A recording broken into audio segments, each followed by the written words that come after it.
30 കൊല്ലമായി കഴിഞ്ഞ. അപ്പോൾ 30 കൊല്ലത്തിന് മുമ്പ് ചെയ്തൊരു ക്രൈമിന് വേണ്ടി അതിനാണല്ലോ കിടന്ന് എത്ര കാലം കിടന്ന്. ഷെറിൻ എന്തായാലും ഇറങ്ങിപ്പോയി. ആ ക്രൈമിൽപ്പെട്ട 2, 3, 4 പ്രതികൾ കിടക്കുന്നുണ്ട് ഇവിടെ.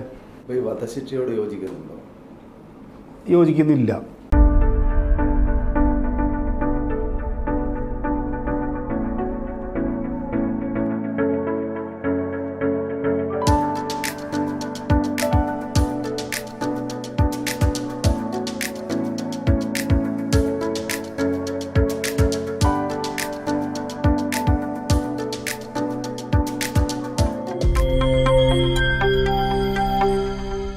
നമ്മളിപ്പോഴും പറയുമ്പോൾ നമ്മൾ ജയിലിനെ പറ്റി പറയുമ്പോൾ ഇപ്പോൾ കഴിഞ്ഞ ദിവസം കണ്ണൂർ ജയിലിൽ തടവുകാരൻ ദീർഘകാലം കിടന്നതിനെ പറ്റി വാർത്തയുണ്ടായിരുന്നല്ലോ. ഈ ജയിലിലും ഉണ്ട് 35 കൊല്ലം കിടന്ന ആൾക്കാരുണ്ട് ഇവിടെ ജയിലിലുണ്ട്. അപ്പോൾ നമ്മളിപ്പോഴും വിചാരിക്കുക ഏറ്റവും ഹീനിയസ് ക്രൈം എന്ന് പറഞ്ഞാൽ മർഡർ അല്ലെങ്കിൽ റേപ്പ് ആൻഡ് മർഡർ ആണല്ലോ. ഓക്കെ, ഹീനിയസ് ക്രൈം തന്നെയാണ്. പക്ഷെ അതിനാണ് കഴിഞ്ഞ 30 കൊല്ലമായിട്ട് ജയിലിൽ കിടക്കുന്നത്. എന്നിട്ട് നമ്മളിപ്പോഴും അവരുടെ പ്രിമച്ചർ റിലീസ് വരുന്ന ആ സമയം വരുന്ന ബോർഡിൽ സംസാരിക്കുമ്പോൾ ഇപ്പോഴും അന്ന് ചെയ്തതല്ലേ, അതെ അന്ന് ചെയ്തതാണ്, അന്ന് ചെയ്തതിനാണ് ഇപ്പോൾ കിടക്കുന്നത്. 30 കൊല്ലമായി കഴിഞ്ഞ. അപ്പോൾ 30 കൊല്ലത്തിന് മുമ്പ് ചെയ്തൊരു ക്രൈമിന് വേണ്ടി അതിനാണല്ലോ കിടന്ന് എത്ര കാലം കിടന്നത്. അത് ശരിക്കും പറഞ്ഞാൽ മനുഷ്യനോട് ചെയ്യുന്നൊരു പാതകമാണ്. കാരണം വെച്ചിട്ടുണ്ടെങ്കിൽ ഷെറിൻ 14 കൊല്ലം കഴിഞ്ഞ് പിറ്റേ ദിവസം ഇറങ്ങിപ്പോയി. ഷെറിൻ 1-ാം പ്രതിയാണ്. 2-3 പ്രതി കിടക്കുന്നുണ്ട് അവിടെ. എന്താ നീ അയാളുടെ ഷെറിനാണ് ആ ക്രൈമിൽ ഇവരെ വിളിച്ചു വരുത്തി ആ ക്രൈം ചെയ്തത്. എന്നിട്ട് പല ഇതിൻ്റെ വെളിച്ചത്തിൽ, സ്ത്രീയാണെന്നുള്ളതിൻ്റെ വെളിച്ചത്തിലും ഒക്കെ ഷെറിൻ എന്തായാലും ഇറങ്ങിപ്പോയി. ആ ക്രൈമിൽപ്പെട്ട 2, 3, 4 പ്രതികൾ കിടക്കുന്നുണ്ട് ഇവിടെ. അപ്പോൾ ഇതേപോലെ പല പൊളിറ്റിക്കൽ കേസിൽപ്പെട്ട ആൾക്കാർ പലപ്പോഴും പല ഘടകങ്ങളൊക്കെ ഉപയോഗിച്ചുകൊണ്ട് ഇറങ്ങിപ്പോകുമ്പോൾ കുറേ ആൾക്കാർ അവിടെ കിടക്കുന്നുണ്ട്. ഇപ്പോൾ 25 വർഷം 20 വർഷം പ്ലസ് കിടക്കുന്ന ഒരു 10-15 പേര് അവിടെ ഉണ്ടാവും. 30 വർഷം കിടക്കുന്ന 3-4 പേരുണ്ട് അവിടെ. 30 വർഷം എന്ന് പറയുമ്പോൾ കേട്ടിരിക്കുന്നവർക്ക് പെട്ടെന്ന് 30 വർഷം എന്ന് വെറുതെ പറയാം. പക്ഷേ 30 വർഷം കഴിഞ്ഞ 30 വർഷങ്ങളിൽ നമ്മൾ എവിടെയൊക്കെ പോയി എന്ന് ആലോചിച്ച് നോക്കും. 30 ഓണങ്ങൾ, 30 ക്രിസ്മസുകൾ, 30 ന്യൂ ഇയറുകൾ, 30 കൊല്ലം. എൻ്റെ ഒഫീഷ്യൽ ജീവിതം ഇതുപോലെ 26 കൊല്ലമുള്ളൂ എനിക്ക് ഉണ്ടായിട്ടുള്ളൂ. ഞാൻ മുമ്പ് വേറെ പ്രൈവറ്റിലായിരുന്നു. അപ്പോൾ അത് വലിയൊരു സ്പാനാണ്. അപ്പോൾ അങ്ങനെ ഇവർ നോക്കി നിൽക്കുമ്പോൾ കുറേ പേര് ഇറങ്ങി പോവുകയാണ്. ഈ പറയുന്ന കുറച്ച് പേര് എന്തെങ്കിലും സ്വാധീനത്തിൻ്റെ പേര് കുറച്ച് ഇറങ്ങിപ്പോകുന്നു, ബാക്കിയുള്ളവർ കിടക്കുന്നു. അങ്ങനെ ഒരു പ്രശ്നം ഉണ്ട്, ജയിലിനകത്ത് ഉണ്ട്. അപ്പോൾ നമ്മളൊരു കറക്ഷണൽ ഹോം എന്ന് പറയുമ്പോൾ ഒരു തടവുകാരനെ ജയിലിൽ ജയിലിൽ എന്താണ് ചെയ്യുന്നത്? It's a correctional home. അപ്പോൾ he have some adjustable problem with society. ഇപ്പോൾ മഹാത്മാഗാന്ധി പറയുന്ന പോലെ പറയുകയാണെങ്കിൽ prisoners are patients in a hospital. ഒരു പേഷ്യൻ്റ് രോഗവുമായിട്ട് ഹോസ്പിറ്റലിൽ വരുന്നു. അവിടുത്തെ മെഡിക്കേഷൻ, അവിടുത്തെ ട്രീറ്റ്മെൻറ്റ്, അവിടുത്തെ എല്ലാം കൊണ്ട് അവൻ രോഗം ഭേദമായി പുറത്തു പോകുന്നു. എന്നതുപോലെ സൊസൈറ്റിയുമായിട്ടൊരു അഡ്ജസ്റ്റബിൾ പ്രോബ്ലം ഉണ്ടായിട്ടാണ് ഒരാൾ ജയിലിലേക്ക് വരുന്നത്. നമ്മൾ ഫുട്ബോൾ കളിയിൽ നമ്മൾ റെഡ് കാർഡ് കാണിച്ച് പുറത്തായ ആളാണ് അയാൾ. നമ്മളതെല്ലാം കളിച്ചുകൊണ്ടിരിക്കുന്നു. അങ്ങനെ ഒരാൾ കിടക്കുമ്പോൾ അവൻ തിരുത്തപ്പെട്ട് കഴിഞ്ഞാൽ കുറച്ച് നേരം പിന്നെ പുറത്തേക്ക് വിടണ്ടേ? പിന്നെ ഇന്ത്യയിൽ എത്ര ആൾ പിടിച്ചുവിടുന്നു. അപ്പോൾ നമ്മൾ വീണ്ടും അന്നത്തെ കഥ പറഞ്ഞുകൊണ്ടിരുന്നിട്ട് കാര്യമുണ്ടോ? തിരുത്തപ്പെടുന്നുണ്ട് സർ. ഈ കറക്ഷണൽ ഹോം എന്നുള്ള ജയിലിന്റെ മറ്റൊരു പേര് എത്ര പെർസെന്റേജ് ഓഫ് ആളുകൾ ഈ തിരുത്തപ്പെടുന്നുണ്ട്? തിരുത്തലുകൾ എന്ന് പറയുന്നത് നമുക്ക് എങ്ങനെ അതൊരു മെഷറബിൾ അല്ല. എങ്ങനെ ഇയാൾ എത്ര പെർസെൻറ്റേജ് തിരുത്തപ്പെട്ടു എന്ന് നമ്മൾക്ക് എങ്ങനെ മനസ്സിലാവുക? അത് ഹി ഹാവ് ടു പ്രൂവ് വിത്ത് അവൻ്റെ ജീവിതം കൊണ്ട് തെളിയിക്കേണ്ടതാണ്. ബാക്കിയുള്ള ജീവിതം കൊണ്ട് അവൻ തെളിയിക്കണം ഞാൻ കറക്റ്റ് ചെയ്യപ്പെട്ടു എന്നുള്ളത്. അല്ലാണ്ട് പാരസെറ്റമോൾ കൊടുത്ത് പനി മാറി എന്ന് പറഞ്ഞ പോലെ ഇവൻ 50% ഇവൻ തിരുത്തപ്പെട്ടിട്ടുണ്ട് എന്ന് പറയാൻ പറ്റില്ല. അത് മനസ്സിൽ നടക്കുന്ന പ്രക്രിയ, ടാഞ്ചിബിൾ അല്ല, മെഷറബിൾ അല്ല. അപ്പോൾ നമുക്ക് നോക്കാൻ പറ്റും. ഞങ്ങളാണ് പ്രൊഫഷണൽസുമായിട്ട് ഏറ്റവും കൂടുതൽ ഇടപെടുന്ന ആൾക്കാർ. അപ്പോൾ അവൻ്റെ മുൻപത്തെ അവൻ്റെ ബിഹേവിയറുകളും അവൻ്റെ ഡിസിപ്ലിൻ കാര്യങ്ങളും, അവിടെ ഇൻഡിസിപ്ലിൻ കാണിച്ചാൽ അവിടെ ശിക്ഷ കിട്ടും.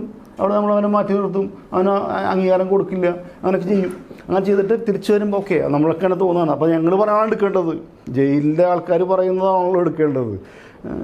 ഇയാളെ he's eligible for release, premature release എന്ന് പറയുമ്പോൾ ആ ബോർഡിൽ പക്ഷേ advisory board for premature release it's a board for recommending premature റിലീസാണ്. പക്ഷേ ബോർഡ് പലപ്പോഴും തിരിക്കുക. അതിന് റിവേഴ്സ്. ഇപ്പോൾ ജയിൽ ഡി ജി പി ആണ് chairman, session judge, district collector, SP, പിന്നെ 3 പ്രൊബേഷൻ ഓഫീസർ, പിന്നെ 3 നോൺ ഒഫീഷ്യൽ മെമ്പേഴ്സ് ഉണ്ടായിരിക്കും ഗവൺമെൻറ് അപ്പോയിൻറ്റ് ചെയ്യുന്നത്, പിന്നെ സൂപ്രണ്ട്. അങ്ങനെ ഇൻ്റർനെറ്റ് ചർച്ച ചെയ്യും. അപ്പോൾ നമ്മൾ സിനോപ്സിസ് വെക്കൂനെ അത് ചർച്ച ചെയ്യും. ചർച്ച ചെയ്യുമ്പോൾ ഉടനെ അന്ന് ഒരാളെ വെട്ടിക്കൊന്നു, ശരി, അത് കഴിഞ്ഞു പോയിരിക്കുന്നു. നമ്മളിപ്പോൾ ഇത്രയും പേര് മരിച്ച ചൂരൽമല ദുരന്തം നമുക്ക് ഓർമ്മയുണ്ടോ? ഞാൻ കഴിഞ്ഞ ദിവസം പോയപ്പോൾ കണ്ടപ്പോൾ നമുക്ക് സഹിക്കില്ല ചൂരൽമലയുടെ കാണുമ്പോഴേ. അപ്പോൾ അത് പെട്ടെന്ന് മറന്നുപോയി. എന്ത് ഇത് മറക്കാത്തതെന്തോ നമ്മൾ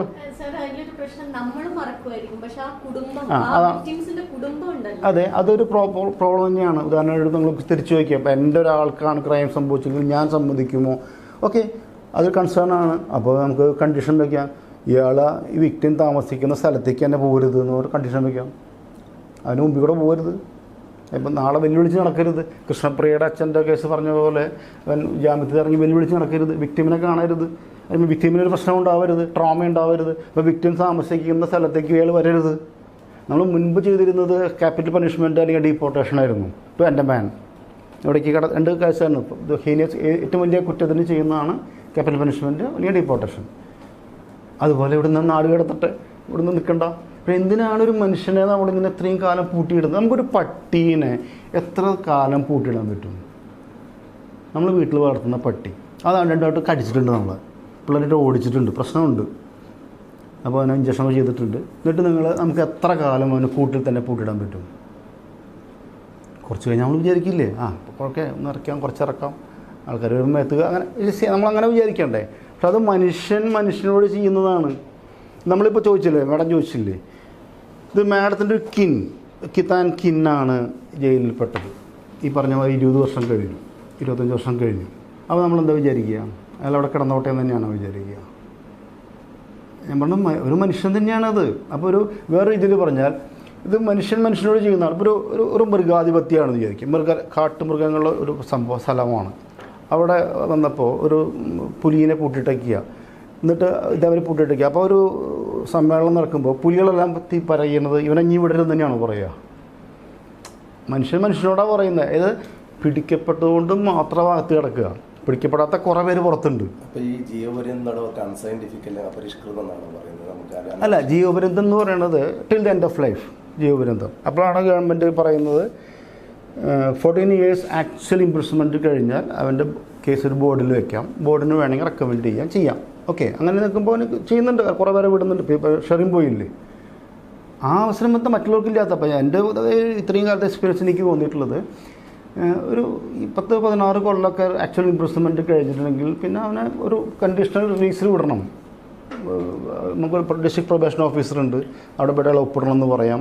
അയാളുടെ ഇത് നമുക്ക് വാച്ച് ചെയ്യാം, അല്ലെങ്കിൽ ഈവൻ ചിപ്പ് വെച്ച് കൂട്ടോട്ടെ, എന്നാലും കുഴപ്പമില്ല. പക്ഷേ മനുഷ്യനോട് ചെയ്യുന്ന കാര്യം എന്നുള്ള കാര്യത്തിലാണ്. അപ്പോൾ നമുക്ക് എന്തുകൊണ്ട് നിങ്ങളിതിപ്പോൾ തർക്കിക്കുക വെച്ചാൽ, ഞാൻ കണ്ട ആളാണ്, ഇവരെപ്പോഴും കാണുന്നത്. ഒരാൾ നിങ്ങളൊന്ന് ആലോചിച്ച് നോക്കൂ. ഒരാളൊരു ഉത്സവത്തിന് പോയപ്പോൾ കുറച്ച് പേര് ഒരു ട്രാൻസാക്ഷൻ നടന്നു, ഒരാളപ്പുറത്ത് മരിച്ചു വീണു. ഈ ബസ് ഇറക്കുന്ന 10 പേര് ജീവപര്യന്തം. അയാൾ അന്ന് ചെയ്തിട്ടുള്ളൊരു അബദ്ധമോ അല്ലെങ്കിൽ അന്ന് ചെയ്തിട്ടൊരു മനഃപൂർവ്വം തന്നെ ആയിക്കോട്ടെ, അന്ന് ചെയ്തു പോയതാണ്. അല്ലാണ്ട് സ്ഥിരമായാലും നാളെ പോയി ചുറ്റിയും പിടിച്ച് റിപ്പറാകാൻ പോകുന്ന ആളല്ല. അങ്ങനെ കുറച്ച് ഇൻകറജിബിൾ ആൾക്കാരുണ്ട് കേട്ടോ. certain percentage ഓഫ് എപ്പോഴും ജയിൽ പക്ഷികൾ എന്ന് പറയുന്ന ആൾക്കാരുണ്ട്. തിരിച്ച് ജയിലിലേക്ക് തന്നെ വന്നുകൊണ്ടിരിക്കുക. കഴിഞ്ഞ 30 വർഷമായിട്ട് 40 ജയിലിലേക്ക് സ്ഥിരം വരുന്ന ആൾക്കാരുണ്ട്. സിനിമയിൽ കാണുന്ന ഹരിശ്രീ അശോകൻ പോലത്തെ ആൾക്കാരുണ്ട്. വരിക അതൊക്കെ ചെയ്യുന്ന ആൾക്കാരുണ്ട്. വധശിക്ഷയോട് യോജിക്കുന്നില്ല. കാരണം എന്ന് വെച്ചിട്ടുണ്ടെങ്കിൽ നമ്മൾ സ്റ്റേറ്റ് സംരക്ഷിക്കപ്പെടാനാണല്ലോ. അതിലും എക്സെപ്ഷൻസ് ഉണ്ട്. മുൻപ് എന്ന് പറയണത് വധശിക്ഷ, തീനോട്ട് എന്ന് പറഞ്ഞാൽ വധശിക്ഷയായിരുന്നു, അതാണ് റൂളായിരുന്നു. പിന്നീടാണ് റയറസ്റ്റ് ഓഫ് റയർ കേസിലേക്ക് വന്നിട്ടുള്ളത്. ഉദാഹരണമായിട്ട് ഞാൻ കണ്ണൂരിരിക്കുന്ന സമയത്ത് കണ്ണൂരിലത്തെ പഴയ രജിസ്റ്ററുകൾ, ഈ ക്യാപിറ്റൽ പണിഷ്മെൻറ്റ് രജിസ്റ്ററുകൾ പരിശോധിക്കുമ്പോൾ എല്ലാ ദിവസവും പേരുകൾ കാണാം. ഒരു 35-40 കാലഘട്ടങ്ങളിലൊക്കെ ജൂലൈ 12 ഒരു 3 പേരെ പൂശി, 14 2 പേരെ, അങ്ങനെ എഴുതിക്കുക. അത്ര കോമൺ ആയിരുന്നു. പിന്നീട് നമ്മൾ റയറസ്റ്റ് ഓഫ് റയർ കേസാക്കിയത്. വിറ്റ്നസ് ചെയ്തിട്ടുണ്ട് ഇല്ല. ഇവിടെ നമ്മുടെ ലാസ്റ്റ് നടന്നിട്ടുള്ള 91 അല്ല, കണ്ണൂർ നടന്നത് മറ്റേ വാഗേരി ബാലകൃഷ്ണനോ അല്ല ഇപ്പർ ചന്ദ്രനോ വാഗേരി ബാല രണ്ടുപേരെ ഞാനൊരു 2000-ലാണ് ജോലിക്ക് വരുന്നത്. അതിനുശേഷം നടന്നിട്ടില്ല. ഇല്ല, വിയ്യൂരില്ല. കണ്ണൂരിൽ ഒരു സമയത്ത് 2 പേരെ പൂശാവുന്ന സംഗതിയുണ്ട്. ഡബിൾ ഗാലോസ് ഉണ്ട്. ട്രിവാൻഡ്രത്ത് വന്നിട്ടുണ്ട്. ക്യാപിറ്റൽ പണിഷ്മെൻറ്റ് പരിഷ്കൃത സമൂഹത്തിന് ചേർന്നതല്ല. കാരണം 2 കാര്യം. ക്യാപിറ്റൽ പണിഷ്മെൻറ്റ് എതിർക്കുന്ന ആൾക്കാർ പറയുന്നതെന്ന് വിചാരിച്ചിട്ടുണ്ടെങ്കിൽ, ഒന്ന്, സ്റ്റേറ്റ് എന്ന് പറയുന്നത് പ്രജകളെ സംരക്ഷിക്കേണ്ട ആളാണ്, എടുക്കാൻ പാടില്ല. 2, നാളെ ഇത് തെറ്റാൻ തെളിഞ്ഞ ഒരു തിരുത്തലില്ല. ഉണ്ടായിട്ടില്ലേ? എത്രയോ പേരുണ്ടായിട്ടുണ്ട്. വധശിക്ഷയ്ക്ക് വിധിക്കപ്പെട്ട ആളെ പിന്നീട് നോക്കുമ്പോൾ 30 കൊല്ലത്തിന് മുമ്പ് DNA നോക്കിയപ്പോൾ അതല്ല എന്ന് പറയുന്ന സംഭവം ഉണ്ടായിട്ടില്ലേ? അപ്പോൾ എന്ത് സമാധാനം പറയാണ്ടാവുക നമുക്ക്? അപ്പോൾ നമ്മൾ ഒരാളുടെ ജീവൻ എടുത്തു എന്നുള്ള ഹീനിയസ് ക്രൈം ചെയ്തിട്ടുണ്ടെങ്കിൽ അവരുടെ നല്ലൊരു ജീവിതത്തിൻ്റെ നല്ലൊരു ഭാഗം നമ്മളവന് സ്വാതന്ത്ര്യം ഇല്ലാണ്ട് കൂച്ചുവലം കിട്ടി നമ്മൾ ജയിലിനകത്ത് പൂട്ടി. മാത്രമല്ല അവൻ്റെ സേവനത്തിൻ്റെ കുറേ ഭാഗം ഇപ്പോഴാണ് തുടങ്ങിയത്. വിക്ടിം കോമ്പൻസേഷന് വേണ്ടി കൊടുക്കണം. പിന്നെ നാളെ നമ്മൾ സോഷ്യൽ സേവനത്തിന് വേണ്ടി ഉപയോഗിക്കണമെങ്കിൽ അത് ഉപയോഗിക്കണം. ഉദാഹരണമായിട്ട് എങ്ങനെയാണ് ജയിൽ ചപ്പാത്തി ഇപ്പം 3 രൂപയാണ്, 2 രൂപയ്ക്ക് നമുക്ക് കിട്ടുന്നത്? ഞങ്ങളുടെ മാജിക്കൊന്നുമല്ല. തടവുകാരുടെ സർട്ടിഫിക്കറ്റ് തന്നെയാണ്, വേർപ്പോഹരി തന്നെയാണ്. ജയിലിൽ ഉണ്ടാക്കണമാണെങ്കിലും ഇന്ത്യൻ ഓഫീസിൽ ഉണ്ടാക്കുന്നതായാലും 5 സ്റ്റാർ ഹോട്ടലിൽ ഉണ്ടാക്കുന്നതായാലും ചപ്പാത്തി ഉണ്ടാക്കുന്ന പ്രക്രിയ സ്റ്റൗവിന് മുമ്പിൽ നിന്ന് വേർത്ത് കുളിച്ചുണ്ടാക്കുക തന്നെ വേണം. അപ്പോൾ ആ തടവുകാരുടെ സർട്ടിഫിക്കറ്റാണ്, അത് വേർപ്പോഹരിയാണ് 2 രൂപ ചപ്പാത്തിയായിട്ട് നിങ്ങൾക്ക് കിട്ടുന്നത്, സൊസൈറ്റിക്ക് കിട്ടുന്നത്. അപ്പോൾ ഞങ്ങളന്ന് ചപ്പാത്തി ഇറക്കിയപ്പോൾ ഞങ്ങളതിൻ്റെ പേരിട്ട ഫ്രീഡം എന്ന് പേരിട്ടതൊക്കെ ഞാൻ തന്നെയാണ് കേട്ടോ. Freedom chapatis, taste the freedom എന്ന ടാഗ് ലൈൻ. അതാരാ പറയുന്നത്? തടവുകാര പറയുന്നത്. ഫ്രീഡം ഇല്ലാത്ത ആൾക്കാർ പറയുകയാണ്. ഫ്രീഡം ഇല്ലാത്ത ആൾക്കാർ ചപ്പാത്തി ഉണ്ടാക്കിയിട്ട് നമ്മളോട് പറയാം, കം ടേസ്റ്റ് ദ ഫ്രീഡം എന്നാണ് പറയുന്നത്. അപ്പോൾ വിപണിയുടെ ചപ്പാത്തിയുടെ വിലയെ ഞങ്ങൾക്ക് 2 രൂപയ്ക്ക് കൊണ്ടുവരാൻ സാധിച്ചു. അത് ഞങ്ങളുടെ അത്ഭുതമൊന്നുമില്ലല്ലോ, മാജിക്കൊന്നുമില്ല. അത് ഇവരുടെ ഉദാഹരണമായിട്ട് എങ്ങനെയാണ് ജയിലിന് സാധിക്കുന്നത് വെച്ചിട്ടുണ്ടെങ്കിൽ, ആ ഇൻഡസ്ട്രിക്ക് വേണ്ടി ഞങ്ങൾക്ക് പൈസ തരണ്ട. എനിക്ക് ജയിലിനുള്ള പൈസയായിരുന്നു. പിന്നെ ആ ഫെസിലിറ്റിക്ക് വാടക വേണ്ട.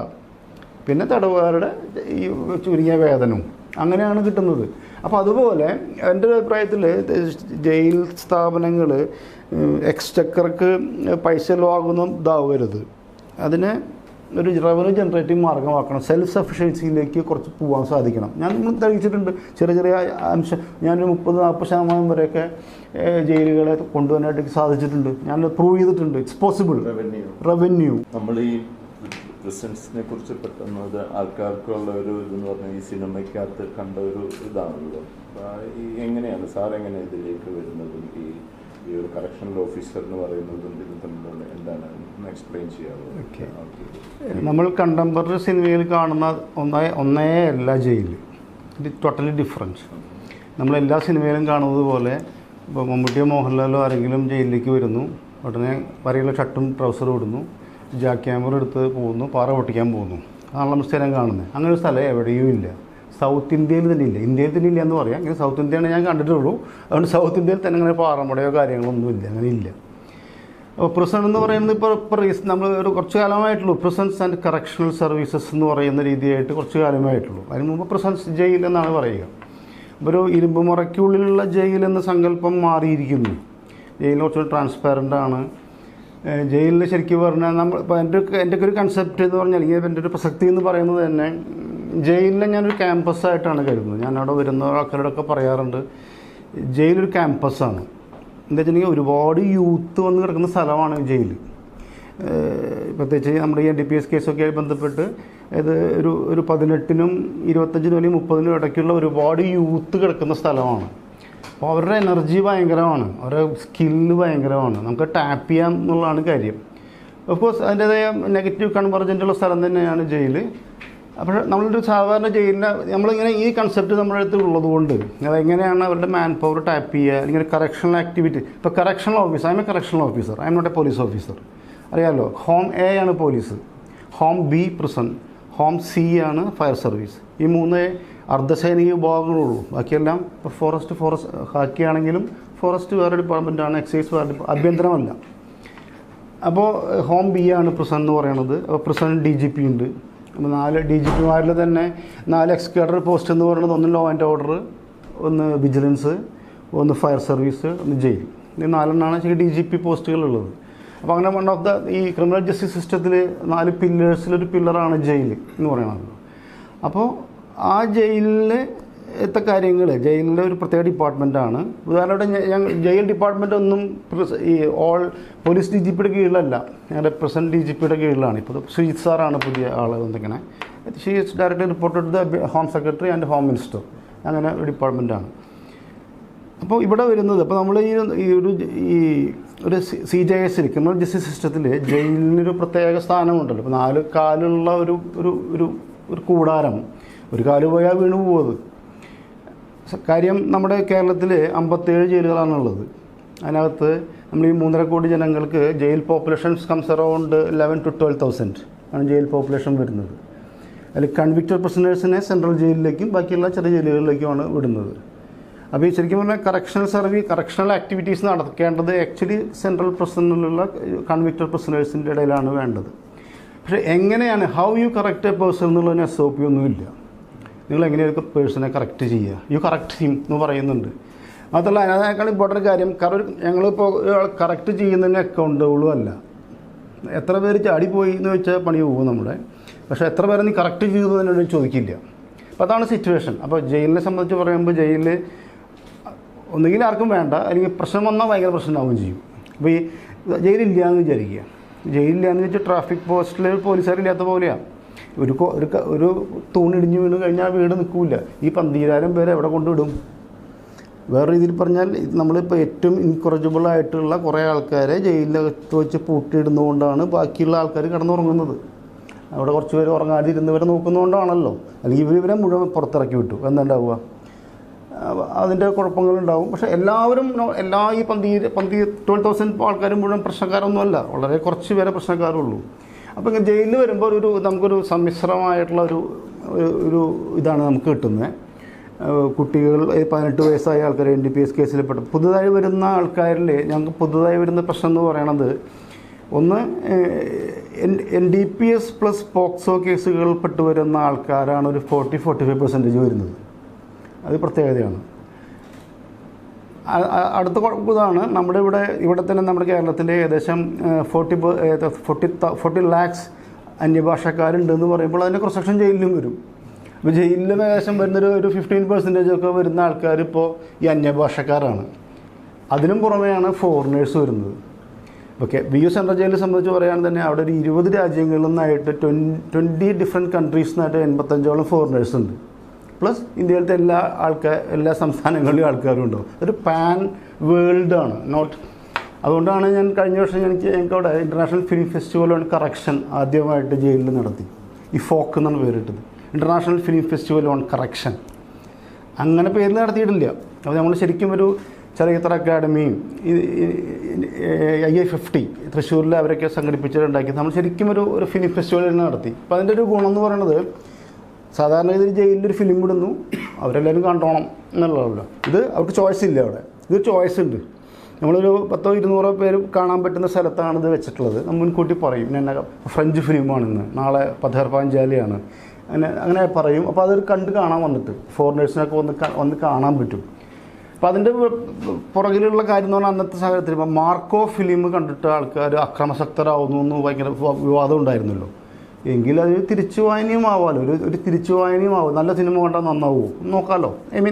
അതാണ്. അപ്പോൾ നല്ല സിനിമകൾക്ക്, നല്ല ആർട്ടിന്, നല്ല മ്യൂസിക്കിനൊക്കെ റൂമുണ്ട്, ജയിലിൽ റൂമുണ്ട്. നമ്മളില്ലാന്ന് സാധാരണ ബഹുഭൂരിപക്ഷം ആൾക്കാരും ഡബ്ബാങ്കൂത്ത് ഫിലിമുകളും ഈ തട്ടുകളിപ്പോൾ ഇതൊക്കെയാണ് ആവശ്യപ്പെടുന്നത്. എങ്കിലും ഈ നല്ല ഫിലിം വെക്കുമ്പോൾ, നല്ല പ്യുവർ ആർട്ട് വെക്കുമ്പോൾ, പ്യുവർ മ്യൂസിക് വെക്കുമ്പോൾ അതിനും കുറച്ച് പ്രേക്ഷകരുണ്ട്, അത് അവരെ സ്പർശിക്കുന്നുണ്ട്. അപ്പോൾ ഈ ഫോക്ക് ഭയങ്കര വലിയ വിജയമായിരുന്നു. അതേ സിമിലർ തിങ് ഞാൻ നടത്തിയത് വെച്ചിട്ടുണ്ടെങ്കിൽ ഒരു സ്റ്റോറി ടെല്ലിംഗ് കോമ്പറ്റീഷൻ നടത്തി, ഒരു ഓഡിയോ ബുക്ക് ഇറക്കി. അതൊക്കെ ശരിക്കും പറഞ്ഞാൽ ജയിലുകളിൽ പുതിയ സംഭവങ്ങളാണ്. അവിടെ നിന്നും കേട്ടറിവ് കൊണ്ടൊക്കെ ആയിട്ട് നമ്മൾ എങ്ങനെയാണ് ഒരു മനുഷ്യൻ്റെ മനസ്സിനെ നമുക്കൊന്ന് സ്വാധീനിക്കാൻ കഴിയുക എന്നുള്ള ശ്രമങ്ങളാണ് നടത്തുന്നത്. ഈ സ്റ്റോറി ടെല്ലിംഗ് കോമ്പറ്റീഷൻ നടത്തിയപ്പോൾ അവരോട് പറയുകയാണ്, നിങ്ങൾ നിങ്ങളുടെ കഥ പറയൂ എന്നാണ് പറയുന്നത്. നമ്മൾ ജൂറി മുമ്പിൽ ഇരിക്കുന്നുണ്ട്, ഞാൻ ഇടക്കാൾക്കാക്കിക്കുന്നുണ്ട്. അപ്പോൾ അതുവരേക്കും ഉണ്ടായിരുന്ന സിസ്റ്റം മാറുകയാണ്. പ്രേക്ഷകരായിരുന്ന തടവുകാർ സ്റ്റേജ് കീഴടക്കുന്നു. സ്റ്റേജിലിരുന്നു കൊണ്ട് അവർ താഴത്തേക്ക് നോക്കിയിട്ട് അവർ കഥ പറയുന്നു, പല ഭാഷയിൽ പറയുന്നു. ഇപ്പോൾ കോങ്കോക്കാരൻ വന്ന് കോങ്കോ ഭാഷയിലാണ് പറയുന്നത്. അപ്പോൾ ഹിന്ദിക്കാരൻ ഹിന്ദിയിൽ പറയുന്നുണ്ട്. അപ്പോൾ ജൂറീസ് നമ്മൾ കുറച്ച് പേരെ എഴുത്തുകാരെയൊക്കെ കൊണ്ടുവരുത്തിയിട്ടുണ്ട്. അപ്പോൾ അതിൽ എനിക്കും ഒരു ഹോൺ ചെയ്യപ്പെട്ട കാര്യം വെച്ചിട്ടുണ്ടെങ്കിൽ നമുക്കറിയാം, ഇപ്പോൾ ഈ വിദേശ ഭാഷകൾ ഈ ആൾക്കാർ പറയുന്നത് മനസ്സിലാവില്ല, നമുക്ക് മനസ്സിലാവില്ല. അവനും അറിയാം നമുക്ക് മനസ്സിലാവില്ല. പക്ഷേ അവനൊരു 5-8 മിനിറ്റ് ഒരു പേഷ്യൻ്റ് ലിസണിങ് കിട്ടുകയാണ്. അത് ചെറിയ കാര്യമല്ല. അവൻ്റെ ഭാഷയിൽ ഒരു പക്ഷേ അവൻ നാട്ടിൽ നിന്ന് വന്നേ പിന്നെ ഇവിടെ ഇപ്പോൾ ഇംഗ്ലീഷോ അതിലേക്കെങ്കിലും നടക്കുകയുള്ളൂ, അവിടെ കോങ്കോ ഭാഷ നടക്കില്ലല്ലോ. അപ്പോൾ ആ കോങ്കോ ഭാഷയിൽ അവൻ പറഞ്ഞ് കരയാണ്. ഒരു കഥാർസിസ്. കഥ പറഞ്ഞു കഴിഞ്ഞാൽ കണ്ണുകളിലെല്ലാം ഒരു വെള്ളമുണ്ടായിരുന്നു, കാണികളിലും ഉണ്ടായിരുന്നത്. അപ്പോൾ അത് ലോകത്തെല്ലായിടത്തും മനുഷ്യൻ്റെ കഥ ഒന്നാണ്.